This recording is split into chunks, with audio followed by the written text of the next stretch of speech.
오늘 좀 제목이 깁니다.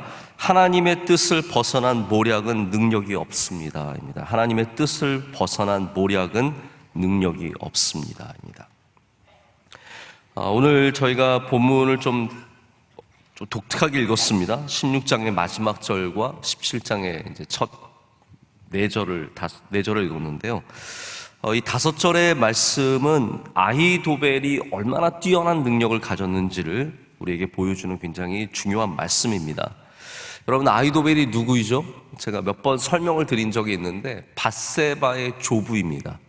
밧세바라고 하는 여자의 다윗이 범죄를 저지른 그 가정의 조부입니다. 그래서 제가 아히도벨에 대해서 문서로 찾아봤을 때만 해도 그런 얘기를 제가 잘 못 봤는데, 우리나라 목사님들이 이 아히도벨의 조부가 밧세바이기 때문에 설교를 이렇게 보니까 대부분이 다윗에 대한 이 배반을 밧세바와 연결시켜서 설명을 하시는 말씀들이 꽤 많이 있습니다. 그러니까 아히도벨이 자기의 손녀의 삶이 다윗 때문에 꼬였다는 거예요. 그 삶을, 그 가정을, 단란한 가정을 다윗이 파괴하고 이 밧세바를 어렵게 했기 때문에 거기에 대해서 아히도벨이 계속해서 복수심을 갖고 있었다라고 이제 얘기를 하시는데, 저는 이제 성경을 제가 이렇게 솔직히 좀 봤을 때 성경의 그런 아히도벨의 의도에 대해서 보여주는 장면이 확실하진 않은 것 같아요. 제가 봤을 때는 최소한 아히도벨이 손녀에 대해서 안타까운 마음을 품고 있어서 내가 꼭 다윗에게 복수를 해야지, 그래서 다윗의 편에 섰다가 압살롬의 편에 섰는지 명확하게 느껴지진 않습니다. 하지만 그럼에도 불구하고 만약 여러분들도 여러분의 손녀가 정말로 그 손녀 사위도 그렇게 죽고 손녀가 그렇게 빼앗기면 그러한 복수심을 충분히 품을 수 있을 수 있다는 정도는 가능한 얘기라고 생각을 합니다. 자, 이런 거죠, 여러분. 아이가 우유를 카페트에 쏟았어요. 아이가 웁니다. 미안하다고 합니다. 부모님이 당연히 아이를 용서해 주죠. 그럴 수 있다, 괜찮다. 그러나 카페트 우유가 쏟아져서 묻어있고 치워야 하고 문제가 생긴 건 어쩔 수 없는 현실입니다. 그러니까 다윗이 밧세바를 통해서 범죄를 저지르고 그것으로 인해서 하나님께 회개하고 하나님이 용서해 주시는 그 모든 장면들을 보면은 분명히 용서함을 받았고 다윗도 괜찮아졌지만 그가 저지른 범죄는 여전히 남아있다는 거예요. 그 이후의 문제들은 해결되어야 하는데 그것 중에 하나가 바로 아히도벨의 문제였고, 그래서 이렇게 다시 칼로 다윗에게 이렇게 돌아오는 장면이다라고 어느 정도는 동의할 수 있습니다. 근데 여기서 더 중요한 것은 아히도벨을 믿었던 다윗이 거기에 배반을 당하고, 그렇지만 아히도벨이 갖고 있었던 전략과 그가 갖고 있었던 모략이 하나님의 뜻을 떠나 있을 때 우리가 오늘 발견해야 되는 건 그겁니다. 아히도벨의 전략이 얼마나 뛰어나느냐가 아니라 그것이 하나님과 맞지 않으면 아무리 뛰어난 전략과 모략이라고 할지라도 복을 받지 못한다는 거예요.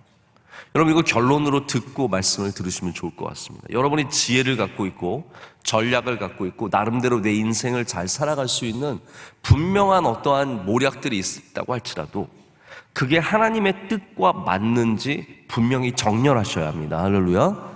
그것을 정렬하지 않고 좋기만 하다면 그거는 절대로 여러분에게 복이 될 수 없습니다. 제가 거기에 대해서 오늘 좀 말씀을 드리려고 합니다. 제가 이 말씀을 마침 요 16장 23절에 대한 말씀을 몇 주 전에 극동방송에서 제가 집회를 한 적이 있는데 그때 잠깐 이 말씀에 대해서 설명을 한 적이 있어요. 이 말씀이 참 중요한 말씀입니다. 뭐라고 되어 있냐면 23절 한번 다시 보실까요? 이렇게 되어 있습니다. 아히도벨이 베푸는 계략은 사람이 하나님께 물어서 받는 말씀과 같은 것이라. 그리고 그 정도가 아니라, 그래서 아히도벨의 모든 계략은 다윗에게나 압살롬에게나 그와 같이 여겨졌다. 그와 같이 여겨졌다는 말이 무슨 말일까요? 하나님께 물어서 받는 것처럼 여겨졌더라라는 거예요. 여러분, 이 말씀은 어떤 얘기냐면 아히도벨의 모략이 너무나 뛰어나서 하나님께 물어서 받는 기도를 통해서, 다윗이 원래 전쟁에 나갈 때 기도하지 않았습니까? 하나님 의지하지 않았습니까? 늘 하나님 붙잡고 하나님 주신 전략들, 하나님의 지혜로 싸웠는데 이제는 그럴 필요가 없어요. 왜냐하면 너무나 쉽게 아히도벨이라고 하는 사람이 자기에게 전략을 줬는데 하나님이 주시는 것과 똑같았어요. 더 이상 하나님께 물을 필요가 없는 거예요. 하나님께 나아갈 필요가 없는 거예요. 아히도벨만 있으면 다 해결되는 거예요. 여러분, 이게 다윗에게 큰 문제가 되었고 우리에게도 문제가 되는 겁니다. 다윗은 원래 하나님께 묻던 사람이었는데 이제는 사람에게 묻는 사람이 되었습니다. 우리가 하나님 아닌 것을 의지하다 보면 우리가 의지하는 것이 결국 우리를 배신합니다. 이 아히도벨이 주는 배신의 의미가 바로 그거예요. 하나님이 아닌 것을 의지하면 그것이 우리를 배신하게 됩니다. 그래서 단순히 밧세바의 할아버지라서 다윗에게 복수한 게 아니에요, 여러분. 하나님 아닌 것을 의지하는 모든 것이 우리를 배반하는 것을 보여주는 겁니다.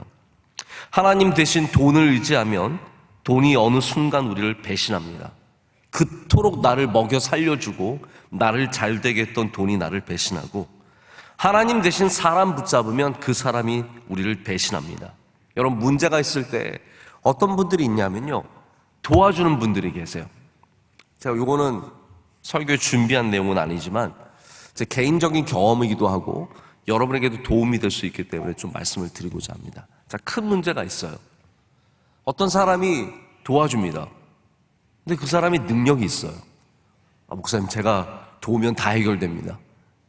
그래서 뭐 이런 일도 도와주고 저런 일도 연결시켜주고, 뭐 힘든 일이었는데 이분이 갖고 있는 어떤 전략과 그리고 네트워크, 이런 걸로 해결해 줬어요.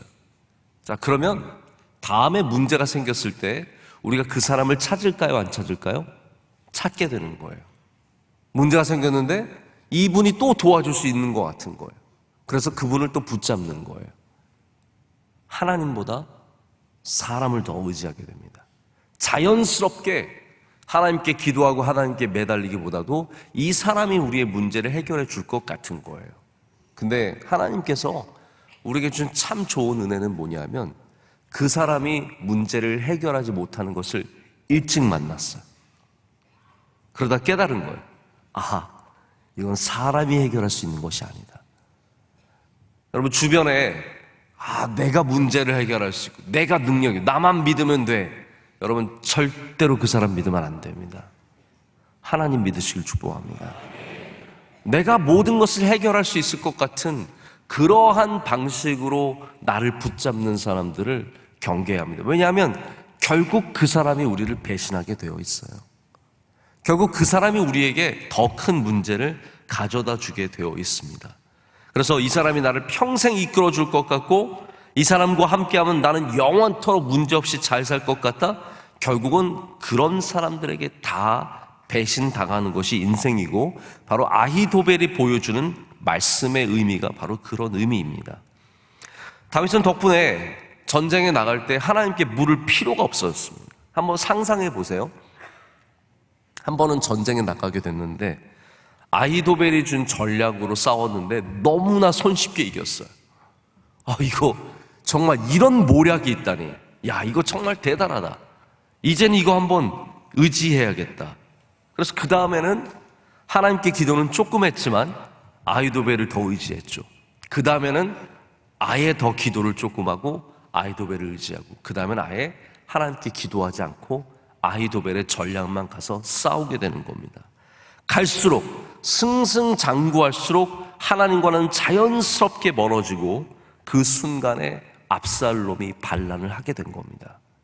여러분, 불과 몇 장 전만 가더라도요, 제가 이렇게 성경을 보다 보니까 하나님이 주신 전략으로 승리하더라라는 그러한 제목이 있어요.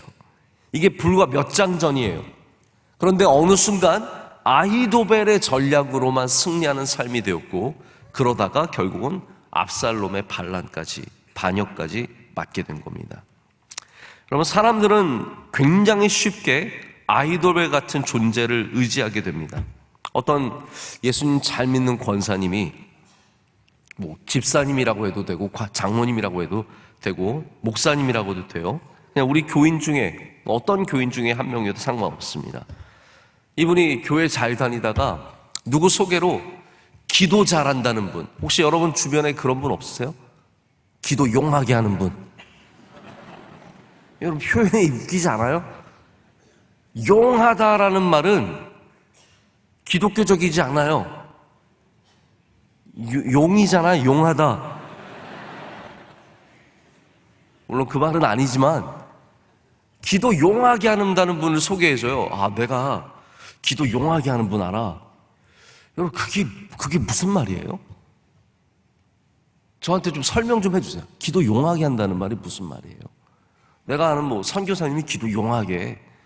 이분이 기도하면 다 나. 어떤 분이 성역 공부 용하게 해. 이래서 이런 분들 만납니다. 그리고 기도하는데 느낌이 왔어. 선교사님이 기도하다가 아니면 권사님이 기도해 주시다가 혹시 지난주에 집안에 무슨 일이 있었어요? 근데 집안에 늘 일이 있어요. 어디 몸 아픈 데 없어요? 몸 아픈 데 없는 사람이 어디 있어요? 저도 지금 무릎 아파요. 어깨도 아프고요. 저 어깨가 아픈데요. 그래요. 분명히 내가 보니까 문제가 있네. 이거 기도하면 다 낫습니다. 그래서 이런 분들 딱 만나서 몇 번 기도 받으면서 문제가 해결이 될 수도 있죠. 그러면 그 다음부터는 하나님을 잘 믿기보다는 기도한 분이 생각이 나는 겁니다. 그 기도하는 분 찾게 되는 거예요. 그 사람 찾아가게 되는 거예요. 아이도벨을 더 의지하는 거예요. 그런 일들이 교회에 얼마나 많은지 모릅니다. 잘 믿는다는 분들이, 그런 믿음 생활하시는 분들이 얼마나 많은지 모릅니다. 여러분, 우리 잘 믿어도 제대로 잘 믿어야 합니다. 오늘 우리 김동주 집사도 그런 얘기 하잖아요. 예수님 믿는 거, 교회 다니는 거, 내가 그냥 열심히 다녔고 주일날 빠져서 너무 억울하고 눈물 났는데 생각해보니까 그게 그냥 내가 주일 매주 지켰는데 한 번도 안 빠졌는데 빠진 것에 기록이 깨지는 그 아픔, 이게 뭐냐라는 거예요. 이게 진짜 믿음이냐라는 거예요. 여러분, 우리 제대로 하나님 앞에 진실된 믿음으로 나가야 할 줄로 믿습니다. 어떤 누구한테 믿음 배우지 마시고요. 여러분의 믿음이 예배 가운데, 기도 가운데, 말씀 가운데 바로 서 있으시길 축복합니다. 이게 사람으로 이렇게 흘러가서도 안 되고 능력으로 흘러가서도 안 됩니다. 우리는 오직 예수 그리스도 붙잡아야 하고 십자가 중심의 삶, 복음 중심의 신앙 지켜야 할 줄로 믿습니다. 다 이게 아히도벨이 하는 일입니다. 다윗도 결국 그래서 아히도벨을 의지하고 아히도벨만 바라보게 되었습니다. 이제 아히도벨이 두 가지의 모략을 내놓습니다. 근데 이 두 가지 다 하나님의 뜻과 굉장히 거리감이 있는 모략이에요. 자, 그러니까 우리가 어떤 모략을 듣더라도 하나님의 뜻에 합당한 모략을 들어야지, 하나님의 뜻과 거리가 있는 모략을 들으면 그 길이 절대로 바른 길이 아니라는 것을 아셔야 됩니다. 첫 번째 모략은 뭐였냐 하면 오늘 말씀 우리가 읽은 본문 바로 위에 있는 이야기인데, 다윗이 남겨놓고 간 후궁들과 동침하라는 거였어요. 이것은 아비의 하체를 더럽히는 것이고 아비에게 반역하는 아들로서는 가장 적절한 일이에요. 그래서 사람들 다 보는 백주대낮에 아비의 후궁들과 동침하는 일을 하게 됩니다. 그리고 이것은 정말 심각한 것이, 이게 우상 숭배하는 가나안 사람들이 그 나라를 정복하거나 그 도시를 정복했을 때 행했던 아주 추잡한 일이에요. 근데 아히도벨이 그걸 하면 뭐라고 말하냐면요, 이 말씀에 이렇게 되어 있어요. 16장 21절을 보면은 이렇게 되어 있어요. 중간부터 보면 이렇게 되어 있습니다. 그리하면 왕께서 왕의 아버지가 미워하는 바 됨을 온 이스라엘이 들으리니 왕과 함께 있는 모든 사람의 힘이 더욱 강하여지리라. 후궁들과 동침하면 이거는 아비의 분노뿐만 아니라 당신의 힘이 강해지는 겁니다 라고 얘기를 하는 거예요. 여러분, 우리의 힘이 강해질지라도 하나님이 기뻐하시지 않는 일은 하면 안 되는 거예요. 이게 맞는 말이거든요. 당신의 힘이 강해지리라. 실제로 강해집니다. 압살롬이 이걸 하고요, 그 다음에 사람들이 압살롬이 이제는 잡았구나 딱 인식을 하게 된 거예요.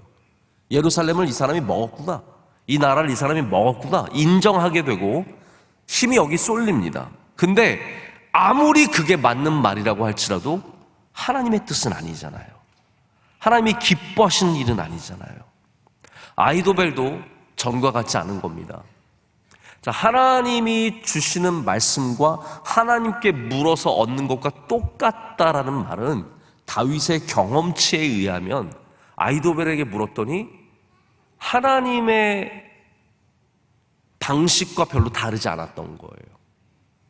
하나님의 말씀과 별로 다르지 않았던 경험을 했는데 아히도벨이 다윗을 배반한 순간부터는 하나님의 뜻과 굉장히 거리감이 있는 모략을 내놓기 시작했다는 겁니다. 우리가 인생을 살아가다가 지혜와 명철이 있는 사람을 만나게 되면 얼마나 좋겠습니까?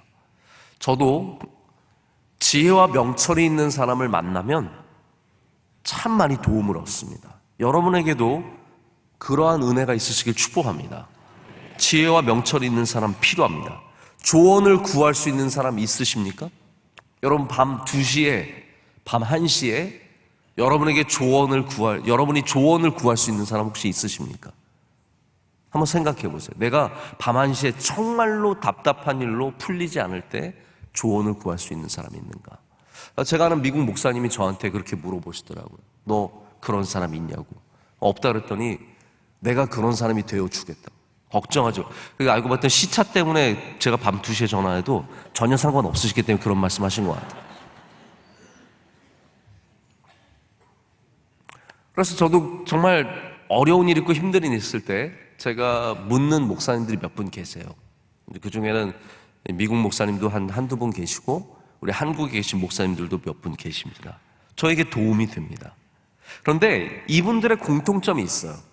이분들의 공통점은 뭐냐면 하나님의 뜻과 어긋나는 일은 저에게 조언하지 않습니다. 물론 제가 알지 못하는 부분들을 보여주기도 하고 결정하기 힘든 부분들에 있어서 이쪽이 좀 더 낫다라고 얘기해 주시는 것도 있지만 절대로 이분들의 조언이 하나님의 뜻과 어긋나진 않아요. 자, 아히도벨은 그런 게 아닙니다. 아히도벨의 조언은 후궁들과 동침하게 하는 거, 이거는 하나님의 율법에 어긋나는 일이에요. 하나님께서 기뻐하시지 않는 일이에요. 그런데 이걸 시키는 겁니다.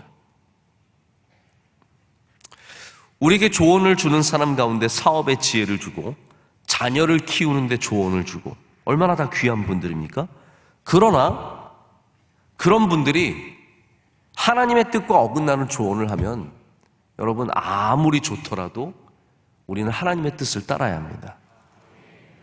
아이들 조언해 주신 분들, 대학교 보내준다고 학업 지도해 주시는 분들이 요즘에 주일날, 일요일날 교회 가는 애들이 어디 있습니까? 학원 가야 합니다. 여러분, 맞는 얘기겠죠? 그러나 우리는 교회 보내야 합니다. 세상의 조언이 아무리 좋게 들리고 그것이 아무리 맞는 얘기인 것 같지만 여러분, 절대로 믿음과 바꿔서는 안 된다는 거예요. 그래서 이 아히도벨의 전략이 굉장히 맞는 것 같지만 이게 점점 하나님의 뜻과 어긋나 있다는 것을 우리가 보게 되는 겁니다. 이 전략가들이 기업에도 굉장히 중요한 역할을 하지 않습니까? 기업이 어떤 전략을 갖느냐도 그 기업의 존폐와 굉장히 깊은 관계가 있습니다. 예를 들어서 삼성이라는 기업이 이병철 회장이 있을 때, 이건희 회장이 한 것도 아니에요. 이병철 회장이 있을 때 반도체를 하겠다라고 전략을 세웠습니다. 그때 많은 사람들이 무슨 한국이 반도체를 만드냐, 너 웃기지도 않는 일 하지 마라, 라고 했지만 전략을 그렇게 잡았죠. 하지만 그 많은 사람들이 반대하던 그 전략 때문에 지금의 삼성이 되었습니다. 그만큼 기업에는 전략이 중요하고 교회에도 전략이 필요하고 가정에도 전략이 필요합니다. 여러분에게 하나님께서 전략의 지혜 주시기를 축복합니다. 우리 인생의 전략이 필요합니다. 자, 그런데 세계적인 기업들을 보면 전략만으로 잘 되는 게 아닙니다. 기업이 도덕성을 확보하지 못하면 아무리 뛰어난 전략을 갖고 있어도 모든 기업들은, 도덕성을 잃어버린 기업은 큰 리스크를 안게 됩니다. 요 근래에 트위터라고 하는 거 여러분 혹시 아십니까? 한국 분들은 이제 트위터를 많이 하진 않는데, 이 트위터라는 회사를 일론 머스크라는 분이 인수를 했어요. 일론 머스크는 아시죠? 네, 이 테슬라를 만든 정말 대단한 기업인이죠. 이 사람이 트위터를 인수를 했어요. 이 메타라고 하는 페이스북과 인스타그램, 그리고 트위터는 양대 산맥이에요. 이 메타를 갖고 있는 저커버그랑 이 트위터를 갖고 있는 일론 머스크가 어떻게 보면 한판 붙는 겁니다. 그런데 이 트위터를 인수한 일론 머스크가 트위터를 인수하는 과정에서 굉장히 도덕적인 흠이 많이 있었어요. 여러 가지로. 그 도덕적인 흠 때문에, 전략 때문이 아닙니다. 도덕적인 흠 때문에 트위터는 굉장한 위기를 맞고 있습니다. 기업들이 다 그래요.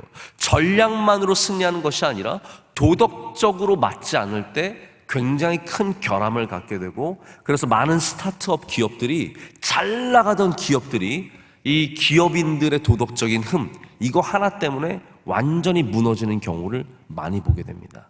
여러분, 우리의 전략, 이 세상에서 돈만 잘 벌고 뭐 우리가 잘하는 것만 잘하면 된다고 생각하지만 절대로 그렇지 않습니다. 믿음대로 살아야 성공합니다. 하나님이 주신 그 길을 잘 걸어가야 잘 될 줄로 믿습니다. 아이들에게도 그걸 가르쳐 주세요. 승리한다고 다 승리가 아니에요. 하나님이 기뻐하시는 승리를 해야 롱런하게 되어 있고 다시 예루살렘으로 돌아오는 거예요. 여러분, 내리막길을 걸어도 다윗은 믿음으로 걸어갔잖아요.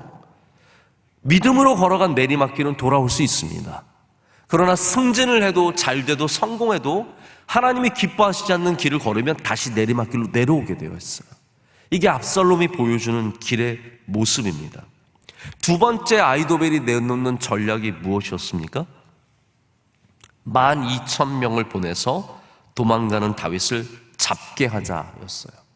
다윗의 군대는 기껏해야 2,000명 정도였습니다. 그리고 도망치는 사람들이 뭐 무기가 많았겠어요? 뭐가 많았겠어요? 그리고 지금 급한 마음에 도망치느라 지치고 힘들어 있습니다. 아히도벨이 내놓은 전략은 딱 맞는 전략이에요. 12,000명만 보내주면 아무리 다윗 뛰어난 군사라고 하더라도 제가 가서 다윗만 딱 죽이겠습니다. 다른 사람들 해치지 않고 이스라엘 사람들은 놔두고 다윗만 딱 잡겠습니다. 자, 이거는 아까 후궁과 동침하게 하는 전략과 조금 다릅니다. 율법적인 문제가 없습니다. 원래 적은 약해졌을 때 때려잡아야 돼요. 여러분, 상대방의 약점을 공격하는 거, 그게 맞는 거예요. 그래서 여러분, 야구는 데이트 아닙니까? 야구하니까 갑자기 열받으시죠? 어저께 우리 일본한테 완전 대판 졌어요. 저는 이번에 야구를 전혀 안 보고 있다가 어제 말씀 준비하다가 맞아, 야구를 하지 하고 딱 점수를 봤는데 너무 시험 들어가지고요. 제가 끝에는 보지도 않았는데 10몇 대 몇으로 졌죠? 네? 몇 대 몇으로 졌어요? 13대 4로 졌어요? 아이고. 그래요. 우리가 예전만큼 야구를 응원을 안 해요. 그걸 아셔야 돼요. 저도 안 보고 있었잖아요. 예전만큼 우리가 더 응원해주고 더 격려해줘야 잘하는데 우리가 별로 관심이 없으니까 선수들도 별로 힘이 안 나나 봐요. 제 잘못입니다. 우리 잘못입니다. 야구는 데이터 게임이에요. 상대방의 약점을 노리는 거예요. 이 선수가 체인지업이 약하다? 그럼 반드시 체인지업 결정으로 던집니다. 이 선수가 직구가 약하다, 빠른 볼이 약하다, 커브가 약하다, 저 투수는 뭐가 약하다 딱 파악해서 그거를 완전히 약점을 공격하는 게 야구입니다. 원래 승부는 그래요. 제가 옛날 얘기 하나 해볼까요? 1989년에, 진짜 옛날 얘기죠. 1989년에 프랑스 파리에서 프렌치 오픈이라고 하는 테니스 대회가 있었습니다. 그 대회를 우승한 선수가 누구였냐? 마이클 챙이라고 하는 중국계 미국인 선수였어요. 17살입니다. 17살의 아시아 선수가 처음으로 메이저 대회, 테니스 대회를 우승한 아주 놀라운 대회였어요. 저는 그때 아직도 생각이 납니다. 제가 90년에 미국에 갔는데 마이클 챙의 인기가 하늘을 찔렀습니다. 마이클 챙이 그때 리복을 입고 있었는데, 그때 리복 아세요? 리복의 인기가 어마어마했어요. 난리도 아니었어요. 나중에 리복에 막 바람 넣는 신발도 나오고, 그거 기억하시는 분들 계실지 모르겠는데 완전 인기였어요. 근데 마이클 챙이 4강에서 만난 선수가 이반 랜들이라고 하는 선수예요. 테니스를 아시는 분들 아세요. 이반 랜들도 전설적인 선수였어요. 근데 이반 랜드를 마이클 챙이 이기고 결승에 에드벨이라고 하는 스웨덴의 멋있는 선수 있어요. 그 선수까지 이기고 우승을 했어요. 근데 4강에서 이반 랜드를 맞았을 때 마이클 챙이 이게 5세트까지 가는데 17살의 선수가 처음 메이저 대회에 나와서 4강에서 5세트를 하니까 애가 완전 지친 거예요. 그래서 중간에 다리에 쥐가 났어요. 뛰지를 못해요. 근데 이반 랜들이 이 선수가 얼마나 신사냐면요, 마이클 챙의 약점을 노리지 않습니다. 이게 못 뛰면요, 드랍샷이라고 해서 짧게 주면 뛰어갈 수가 없는데요, 이리로 저리로 주면은 뛰지 못하는 선수니까 그냥 지는 거예요. 근데 이반 랜들이, 이 선수 그때 무슨 생각이었는지 몰라요. 이게 젠틀맨인지 아니면 그때 그래도 자기가 이길 수 있다고 생각을 했는지 그냥 얘의 약점을 노리지 않고 플레이를 하다 결국은 역전을 당해서 졌어요. 근데 우리는 우승자인 마이클 챙만 기억하지만 진짜 테니스를 사랑하는 사람들은 그때 이반 랜드를 잊을 수가 없습니다. 그 상대방의 약점을 노리지 않고 정말 멋있게 게임하던 이반 랜드를 절대로 잊을 수가 없습니다. 여러분, 우리 그리스도인들이 약점을 노리면 이길 수 있어요. 그런데 그걸 아셔야 돼요. 하나님은 그걸 별로 좋아하지 않으세요. 하나님은 그런 방식으로 우리가 이기는 것을 원하지 않으십니다. 우리는 멋지게 싸워야 돼요. 할렐루야. 믿음으로 싸워야 돼요. 우리는 하나님이 기뻐하시는 방식으로 싸워야 돼요. 그게 진짜 승리고 거기에 진짜 참 복이 있습니다. 이 세상은 이기는 것만 중요하게 생각을 합니다. 하지만 우리 믿는 사람들은 어떻게 이기느냐가 더 중요한 겁니다. 결국 아히도벨은 하나님의 뜻을 떠난 모략 2가지를 갖고 싸우다가 쫓겨나죠. 후세의 전략에 밀려서 이제 다음 17장 중후반으로 가면은 한번 그 말씀 보고 넘어가시죠. 23절입니다. 17장 23절. 우리 한 목소리로 읽겠습니다. 아히도벨이 자기 계략이 시행되지 못함을 보고 나귀의 안장을 지우고 일어나 고향으로 돌아가 자기 집에 이르러 집을 정리하고 스스로 목매어 죽음에 그의 조상의 묘에 장사되니라. 슬프죠? 참 안타깝습니다. 그러나 결국 이렇게 아히도벨의 계략은 밀려나서 그도 목숨을 잃고 맙니다. 제가 말씀을 맺겠습니다. 여기에 당시 최고의 전략가이자 모략가가 있습니다. 하지만 그의 계략은 하나님의 뜻, 우리 하나님의 뜻을 율법이 하나님의 뜻인 걸 아셔야 돼요. 하나님의 법인 것 같지만 하나님의 뜻입니다. 그래서 법을 지키는 것 같지만 하나님의 뜻을 지키는 겁니다. 근데 하나님의 뜻을 떠난 전략과 모략을 갖고 있었습니다. 하나님의 마음과 맞지 않았습니다. 그래서 하나님께서 다윗을 도와주신 것도 있지만 하나님은 아히도벨의 계략이 성공하지 못하게 막으셨습니다. 왜냐하면 하나님의 뜻과 전혀 다른 방식이었기 때문입니다. 여러분, 우리 인생에 많은 전략들이 있고 앞으로 세워야 하는 많은 지혜와 명철이 있겠지만 하나님의 뜻에 맞게 세우시길 축복합니다. 하나님의 뜻을 떠나면 아무리 뛰어난 전략과 아무리 뛰어난 팀과 아무리 뛰어난 모든 자원과 그리고 모든 것들을 가져도 결국 이루어지진 않습니다. 정말 이루어지는 것은 하나님의 뜻에 합당한 것, 하나님이 기뻐하시는 것. 그래서 마침내 다윗이 이 모든 어려움 속에서 예루살렘으로 돌아오게 되죠. 그래서 여러분의 인생에 좋은 계획을 갖고 좋은 믿음의 사람들을 세우시기를 축복합니다. 그 방법만이 우리가 전략이 성공하고 우리의 인생이 성공할 수 있는 방식입니다. 하나님의 뜻과 다르면 아무 일도 이루어지지 않습니다. 하나님이 기뻐하시지 않는 뜻들은 마침내는 다 무너지게 되어 있습니다. 오늘도 여러분의 삶에 계획을 세우실 때 하나님의 뜻을 바라보시고 이것이 하나님의 뜻에 합당한지를 돌아보시고 그러한 길들이 복을 받고 은혜를 누리게 될 줄로 믿습니다.